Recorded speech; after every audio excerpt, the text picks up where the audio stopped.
Sandra Dewi tegas bela Harvey Moise tak bersalah atas kasus korupsi banjir komentar. Sandra Dewi secara terang-terangan menyampaikan ke awak media untuk tak menyiarkan berita yang hoaks soal suaminya.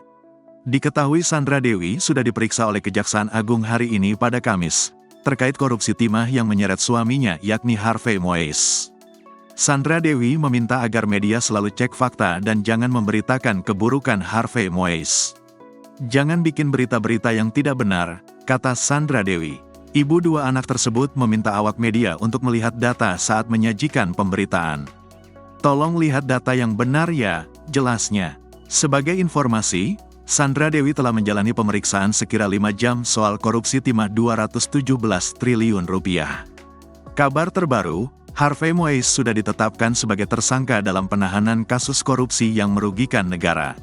Sebelumnya, Sandra Dewi umbar senyuman ketika tiba di Kejaksaan Agung dalam rangka pemeriksaan terkait kasus korupsi suaminya, Harvey Moise.